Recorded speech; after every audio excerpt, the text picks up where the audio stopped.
자, 일단 우리 미국 증시 일단 한번 살펴봐야겠죠? 예, 일단은 뭐 사실 전일에 좀 폭락을 했기 때문에 뭐 어제는 제가 볼 때는 좀 기술적인 좀 저가 매수세가 좀 들어왔다라고 좀 생각이 들고 있고요. 다만 좀 이제 상승세가 좀 나왔던 부분이 약간은 좀 드라마티컬하게 나왔다라고 볼 수 있을 것 같습니다. 특히 이제 다우존스라든지 이제 S&P 500 같은 경우는 이제 오후장 들어서 좀 하락세로 약간 돌아선 부분도 있긴 했습니다만 결국 이제 막판에 이제 반등에 성공했다는 점에서 봤을 때 그래도 좀 시장을 좀 지키려는 어떤 그러한 좀 움직임이 있지 않았나 좀 생각을 하고 있고요. 일단 뭐 나스닥이 좀 가장 우리한테는 뭐 상당히 좀 의미 있는 지수이기 때문에 뭐 나스닥 같은 경우 0.74% 상승을 했고 다우 같은 경우도 0.1% 상승 마감했습니다. 그리고 S&P 500 같은 경우도 0.34%좀 마감했기 때문에 뭐 일단 혼조세를 보였지만 그래도 이제 상승 마감을 했다라고 보시면 될 것 같고요. 특히 이제 빅스는 한 4% 정도로 좀 하락을 했죠. 뭐 이런 측면에서 봤을 때 이제는 좀 이제 바닥에 대한 부분을 좀 다시 한번 좀 찾으려는 움직임이 나오지 않을까라는 좀 생각을 하고 있고, 좀 종목별로 보게 된다고 하면 일단 좀 큰 종목들, 좀 빅테크 종목들이 그래도 좀 상승세를 보였다라고 볼 수 있을 것 같습니다. 뭐 대표적으로 이제 테슬라라든지 그다음에 애플, 뭐 구글, 마이크로소프트, 아마존 같은 이제 종목들이 좀 반등세가 나왔다 볼 수 있을 것 같은데, 일단 기본적으로 이제 어제 좀 폭락했을 때 뭐 테슬라나 애플 같은 경우는 뭐 우리나라도 그렇지만 이제 미국 사람들도 저가 매수에 좀 나온 모습이 아닌가라는 좀 생각을 하고 있는데, 일단 테슬라 같은 경우도 3% 이제 급등을 했죠. 이제 3% 급등을 하면서 이제 302달러 지금 고지를 좀 탈환했다 볼 수 있을 것 같고 300달러 다시 넘어서간 모습입니다. 그리고 애플 같은 경우도 이제 한 0.96%에서 좀 1% 정도 지금 상승을 하면서 지금 155불 이상 좀 넘어가는 모습이 좀 나왔다 볼 수 있을 것 같고, 특히 최근에 이제 보게 되면 이제 전기차뿐만 아니라 수소차, 최근에 우리나라도 그렇습니다만 이런 이 에너지 섹터 관련돼서 좀 종목들이 상당히 강한데, 특히 이제 니콜라 같은 경우도 지금 좀 반등이 나왔다 볼 수 있을 것 같고, 특히 이제 니콜라 같은 경우는 이제 인플레이션 감축법 관련돼서 혜택이 분명히 있을 것이다라는 좀 얘기들이 계속 나오고 있기 때문에 그러한 측면에서 뭐 주가의 급등, 좀 방아쇠가 당겨지지 않았나 생각을 하고 있습니다. 여기에 이제 뭐 여러 가지 종목들이 있습니다만 이제 스타벅스 같은 경우도 지금 좀 반등이 좀 강하게 나오고 있는데, 일단은 장기 실적 가이던스가 좀 상향 조정될 것이라는 부분들이 좀 상당히 긍정적인 측면으로 좀 보이고 있는 상황입니다. 특히 이제 향후 3년간 매출이라든지 EPS가 뭐 이제 두 자릿수 이상의 상승세를 보여줄 것이다라는 어떤 좀 그런 부분이 좀 예고되는 부분이 있기 때문에 이런 측면에서 5% 이상의 좀 상승 마감을 하지 않았나 좀 생각을 하고 있습니다. 최근에 이제 보게 된다고 하면 이런 이제 뭐 서비스업 같은 경우도 어떻게 보면 제조업과 연관이 되어 있는데, 뭐 신규 커피 제조 장비 도입을 하면서 사실은 이제 자동화 시스템, 뭐 로봇과 관련된 쪽하고도 좀 연관이 되겠죠. 좀 산업화에 대한 부분들이 계속 이제 부각이 되면서 좀 매장 운영에 상당히 좀 효율적이 되지 않을까라는 좀 측면이 제기가 되고 있는 상황입니다. 예를 들어서 스타벅스 같은 경우도 물론 이제 소비재로서 이제 제가 볼 때는 봐야 되는 부분도 있겠습니다만, 결국 이렇게 산업이 좀 이렇게 유기적으로 움직인다는 점에서 봤을 때 어떤 스타벅스의 반등도 한번 계속 체크해야 되지 않을까 좀 생각을 하면서, 뭐 어제 시장 같은 경우는 뭐 전체적으로 반등이 나왔고 뭐 가장 센 건 이제 에너지 섹터가 아니었나 생각하고 있습니다. 네. 참, 미국 시장도 보면은 변동성이, 요즘은 우리 한국 코스닥 시장은 비교도 안 될 만큼 네. 진짜 오르락내리락 가파르게 변동성이 네. 커요. 네. 자, 일단 미국 PPI 지표, CPI에 대한 충격이 있었는데 PPI 발표가 또 있었죠? 사실은 이 PPI 발표 나왔을 때 생각보다 미국 선물시장이 좀 약간 반응이 뜨뜻미지근하더라고요. 그래서 너무 CPI에 좀 충격을 많이 받았기 때문에 뭐 PPI는 뭐 그냥 예상치 좀 부합했다, 약간 이런 느낌이라고 보실 수 있을 것 같은데, 약간 좀 인사이트를 좀 드리자면, 일단 뭐 PPI 같은 경우는 이제 뭐 생산자, 그러니까 이제 원제품을 받는 금액인 거고, 뭐 CPI는 당연히 소비자가 받는 금액이라고 볼 수 있을 것 같은데, 일단 PPI 입장에서 보게 된다고 하면 일단은 생산, 결국 산업에 관련된 부분이 연관돼 있다는 점을 좀 말씀을 드리고, 일단 뭐 수치를 보게 된다고 하면 이 PPI 전체로 보게 되면 이제 8.7%, 전년 대비해서는 8.7% 상승을 했지만 이제 컨센서스 대비해서는 0.1% 이제 소폭 하회한 모습을 보여줬고, 이제 근원이죠. 코어 PPI 같은 경우는 전년 대비 7.3% 상승했지만 이제 시장 전망치 7.1을 좀 상회하는 좀 모습이 나왔다. 그러니까 이제 코어는 상승했지만 전체적으로는 좀 약간 하락했다라고 보시면 될 것 같고, 이제 소비자 물가 지수 이제 CPI랑 마찬가지로 이제 PPI도 이제 어떻게 보면 휘발유 지수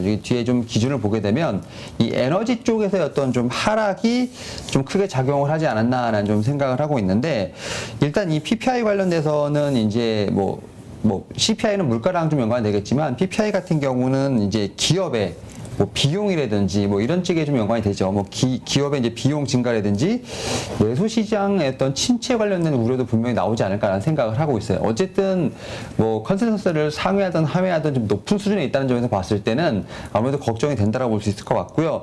특히 이제 기업들이 뭐 우리나라도 그렇지만 이제 미국 같은 경우도 지금 이제 구조조정을 상당히 강하게 좀 하고 있는 상황에서 이 PPI가 어떻게 보면은 이제 좀 트리거가 될 수 있는 거죠. 특히 이제 기업의 생산 원가 절감을 위해서 구조조정은 분명히 가속화될 수 있는 부분들에 따라서 뭐 경기적 이제 실업 관련된 부분들이 좀 장기화될 수 있다라는 좀 우려도 나오고 있는 상황입니다. 반대편에서는. 그리고 이제 S&P 500 이제 회사들 가운데 45%가 해외에서 좀 매출이 나오고 있는데 지금 강달러가 계속 유지가 되고 있는 부분이 있죠.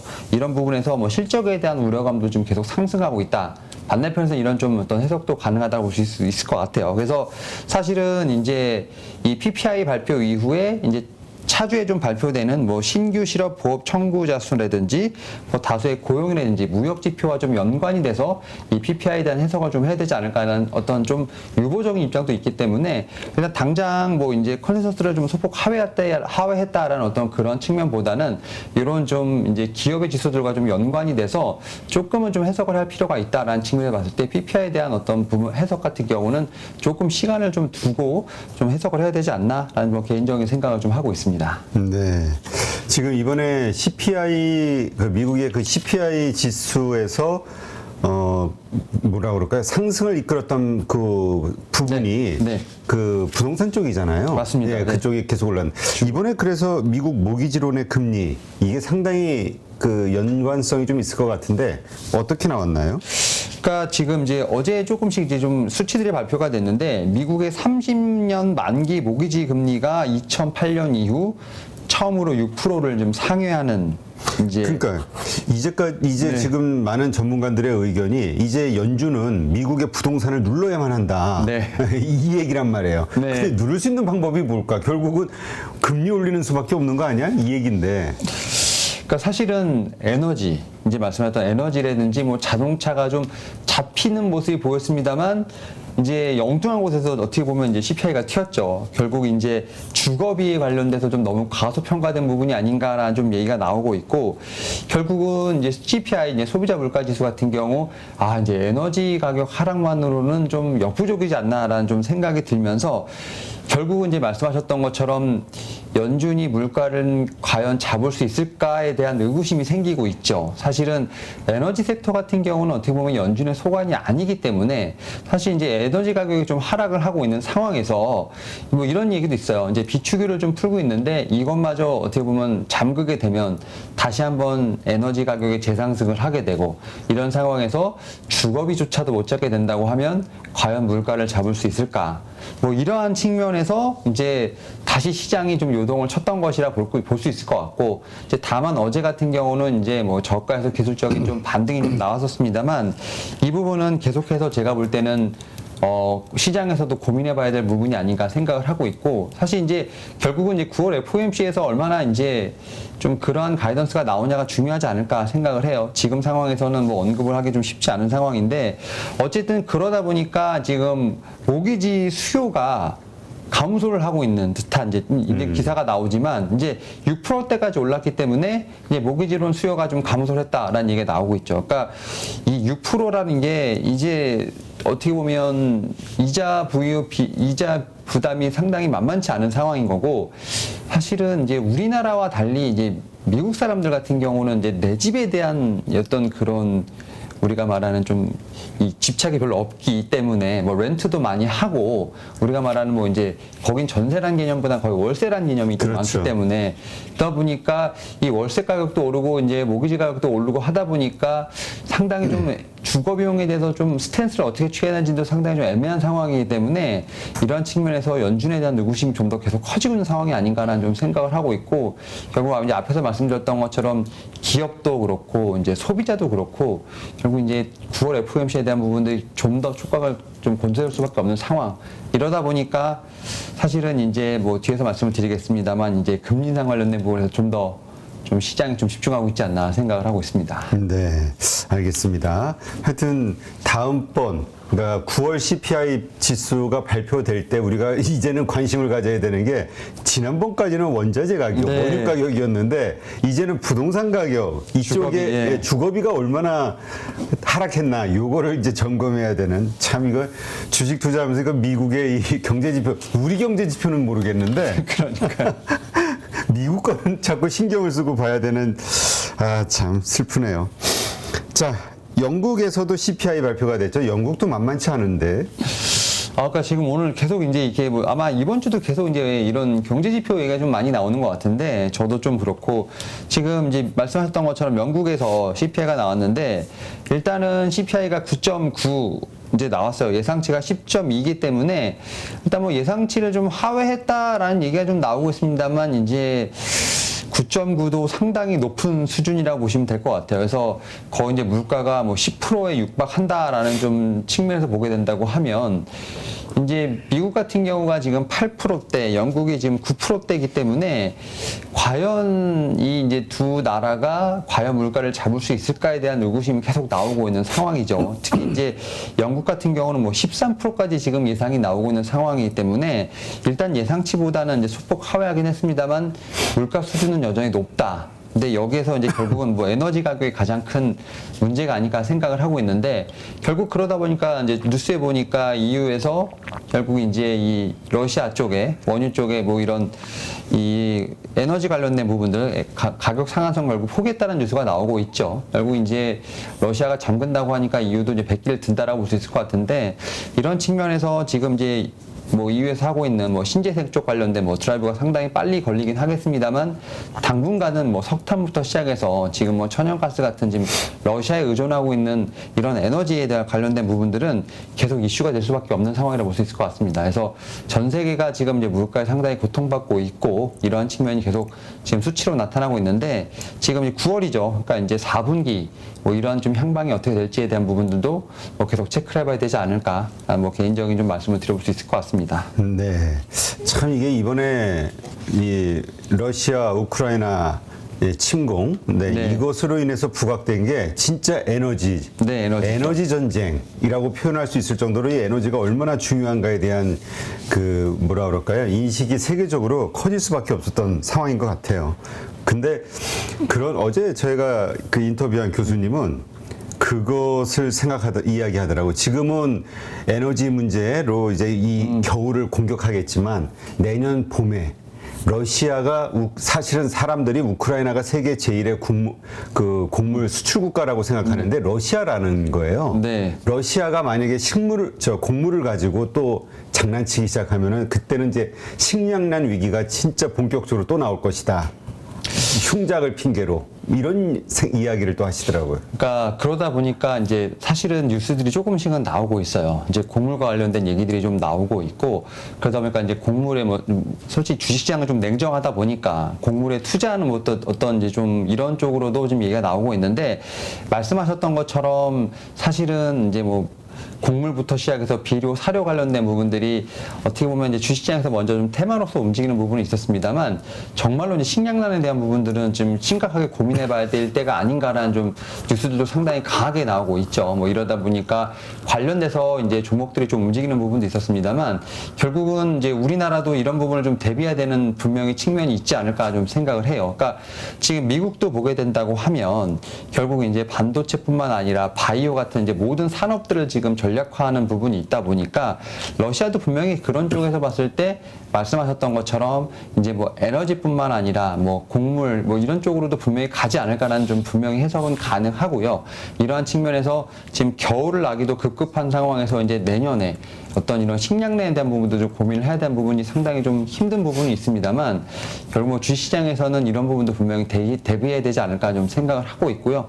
뭐 이런 측면에서 뭐 해운 쪽도 지금 뭐 한국에 관련돼서 좀 투자를 좀 하고 있는 부분들, 특히 이제 외국 쪽의 어떤 식량 쪽에서 어떤 투자를 하고 있는 우리나라 기업들이 좀 몇몇 있습니다. 뭐 이런 쪽에서 어떤 선별 투자도 분명히 주시장에서는 냉정하지만 해야 되지 않을까 좀 생각을 하면서 일단 이러한 측면에서 지금 추석 연휴 끝나고 또 뭐 안 좋은 소식이긴 합니다만 이제 가격들이 다 올랐죠. 식품 가격들이 많이 올랐고 또 이제 뉴스가 됐던 것이 뭐 오리온, 뭐 초코바 이런 게 다 가격이 올랐다는 부분에서 봤을 때 결국 이런 좀 식량난에 대한 부분들은 뭐 올 겨울뿐만 아니라 내년까지도 제가 볼 때는 좀 화두로서 봐야 될 이슈가 아닌가 좀 생각을 하면서 좀 상당히 좀 서글픈 부분이 없지 않아 있다라고 좀 말씀드릴 수 있을 것 같습니다. 네.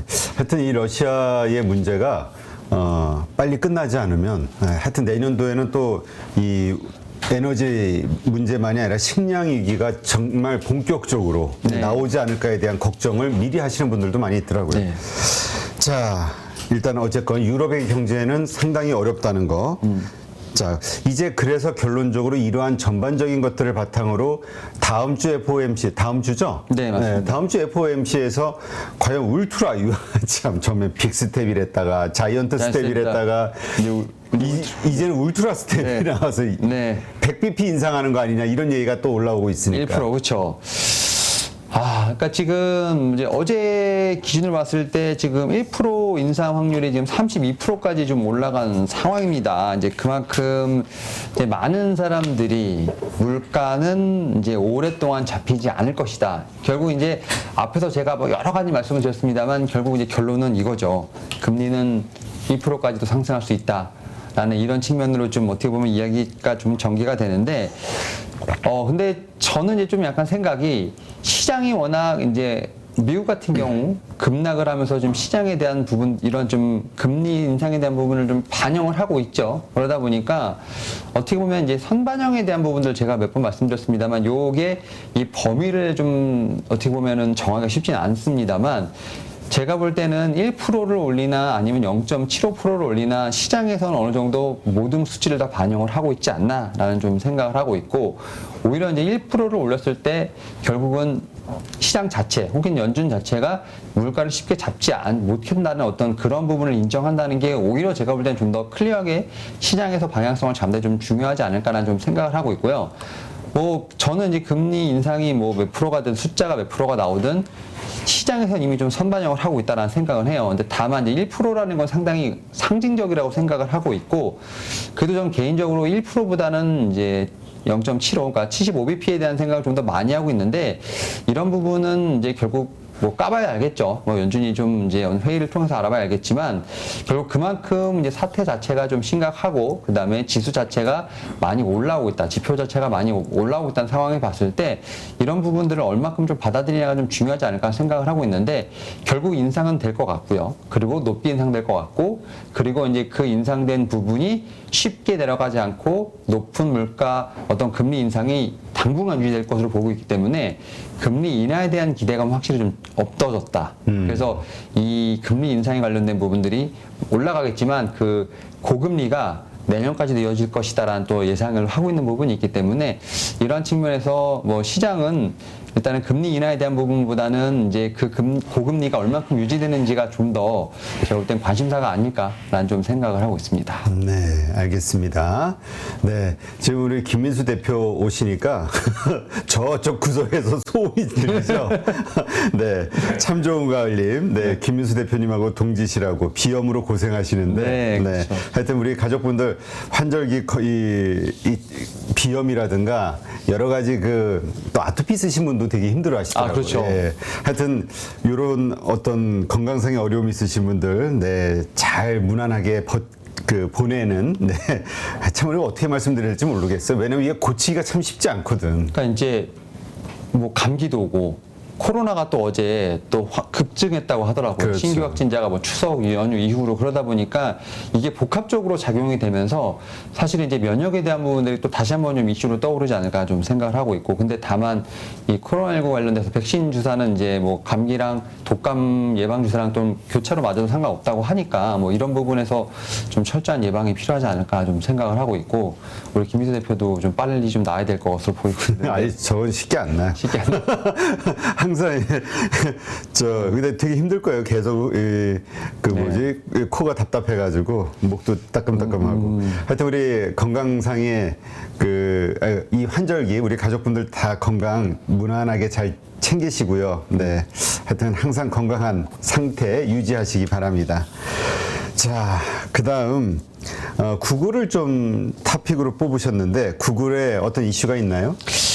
일단은 이제 반독점 관련된 법들뿐만 아니라 지금 여러 가지 좀 이슈들이 좀 있어요. 특히 이제 빅테크들한테 좀 그런 이슈들이 있는데, 구글이 이제 독점 금지 위반 혐의로 이제 EU한테 지금 벌금을 좀 맞았는데, 벌금 규모가 우리나라 돈으로 5조 7천억입니다. 그러니까 뭐 어마어마한 금액인데, 일단은 2015년에 지금 이제 EU 위원회가 구글에게 지금 제기를 했죠. 독점 금지 소송을 했고, 여기서 구글이 이제 패소를 결정이 되면서 지금 어떻게 보면 이제 벌금이 부과가 됐는데, 일단은 이제 금액, 어떻게 보면 이제 금액보다, 원래 금액보다는 5% 정도 줄었지만, 그래도 이제 5조 7천억이면 상당히 큰 금액이죠. 이와 관련돼서 지금 이제 이제 뭐 판결문에 보게 되면 이런 게 나와요. 구글의 검색 엔진 지배 강화를 위해서 안드로이드 모바일 기기 제조사와 모바일 네트워크가 이제 불법적인 제한을 가했다라는 뭐 얘기가 좀 나오고 있고, 이러한 부분들이 결국은 이제 반독점 관련된 이제 이슈와 계속 불을 붙이고 있는데, 사실은 구글이 이번 건뿐만 아니라 거의 이제 3건의 지금 소송이 진행 중이거든요. 그래서 첫 번째 소송에 이어서 지금 두 번째 소송에서도 패했기 때문에 사실은 지금 이 구글 같은 경우가 좀 벌금을 계속 내고 있는 상황이에요. 지금 두 번째 이번에 나온 게 지금 41억 유로인데 첫 번째가 24억 유로니까 한 3조 정도 되죠. 그러니까 거의 이제 벌금으로만 한 8, 9조를 지금 내고 있는 상황이기 때문에 이런 측면에서 구글의 지배력이 조금 약해질 수 있다라는 좀 측면도 다시 봐야 될 것 같고, 그러한 빈자리를 또 누가 들어가냐가 좀 중요하지 않을까 좀 생각을 하고 있는데, 최근에 보게 된다면 이제 애플 같은 경우도 이러한 얘기가 좀 나오고 있고, 또 이제 캘리포니아에서 또 이제 반독점 관련돼서 소송이 좀 진행되고 있는 부분이 있기 때문에, 과연 이제 빅테크 관련돼서 이제 사실 미국에서 가장 좀 이제 무섭다고 할 수 있는, 그러니까 기업이 사라질 수 있는 어떤 그러한 좀 제도가 이런 좀 독점 금지 법안이기 때문에 이런 부분들을 얼만큼 좀 피해가냐가 상당히 중요하지 않을까라는 좀 생각을 하고 있습니다. 특히 이제 뭐 최근에 보게 된다고 하면 뭐 이제 미국이라든지 이제 뭐 중국 같은 경우도 그렇지만 결국 자국 산업에 대한 어떤 그 자생력을 키우기 위한 부분들이 상당히 강하기 때문에, 이런 측면에서 타국가에서 이렇게 좀 경쟁력을 좀 키우는 부분들도 분명히 좀 한계가 있지 않을까라는 좀 생각을 하고 있고, 저는 이제 이런 부분들이 구글에 있어서 이제 구글 주식을 가지고 계신 분들에게는 이제 이런 소송 이슈들이 사실 어떻게 보면 상당히 부정적인 이슈라고 보는데, 이런 부분을 또 어떻게 또 타결하느냐가 또 구글에게는 또 어떻게 보면 숙제라고 볼 수 있는데, 이런 부분을 또 타결하는 것도 하나의 또 어떻게 보면 또 긍정적인 모멘텀이 될 수 있는 부분이 있기 때문에 이런 부분은 좀 계속 좀 체크를 해봐야 되지 않을까 좀 생각을 하고 있고, 특히 이제 특히 우리나라가 좀 많이 사랑하는 테슬라, 뭐 이제 있죠. 마이크로소프트, 구글, 뭐 애플 같은 경우가 뭐 최근에 좀 화두들이 많아요. 특히 이제 테슬라 같은 경우는 이제 분할한 이슈가 있었고, 애플 같은 경우는 이제 아이폰 14. 근데 아이폰 14에도 보게 되면 이 중국 칩에 관련된 부분들이 좀 이슈가 되고 있는 부분들이 있기 때문에 결국 국가 간의 이러한 좀 이슈들은 계속 체크해봐야 되지 않을까 좀 생각을 합니다. 이런 측면에서 좀 글로벌적인 어떤 움직임을 계속 체크해봐야 될 것 같고, 결국 이런 부분들이 좀 우리나라에 좀 미치는 영향들도 같이 한번 체크해봐야 되지 않을까 생각하고 있습니다. 네, 알겠습니다. 참 이 미국의 반독점 규제, 플랫폼 기업들에 대한, 그 다음에 중국의 마찬가지죠. 이걸 작년서부터 저희가 다루었던 주제 같은데, 그냥 결국 이게 부의 양극화 현상, 이게 개인들 간의 이 부의 양극화 현상도 심하지만은 기업 간의 이 부의 양극화 현상, 쏠림 현상이 너무나 강하다 보니까 여러 가지 경제의 불균형이 맞춰지는, 이거를 이제 정부 입장에서는 두고 볼 수만은 없는 거죠. 그렇죠. 그러지 않으면 사회적 문제, 불안감이 이제 커지니까, 불만들이. 이게 이제 어떻게 될지, 이게 결국은 또 네이버, 카카오로 연결될 수밖에 없으니까, 네. 하여튼 이 플랫폼 기업의 강력한 그 뭐라 그럴까요? 그 가두리 양시장의 그 파워. 네. 이게 이제 작년까지는 투자의 포인트였다면 이제는 앞으로는 악재가 될 수 있는 악재가 될 수 있는 네, 그런 상황이 좀 되기는 했습니다. 하여튼 좀 지켜봐야 될 것 같고요. 자, 이제까지 윤여민 FP님과 함께했습니다. 수고했습니다. 네, 감사합니다. 누구나 1시간 안에 200개 종목에서 좋은 종목을 고를 수 있는 그런 능력을 배양할 수 있도록 제가 도와드리려고 그렇게 하고 있습니다.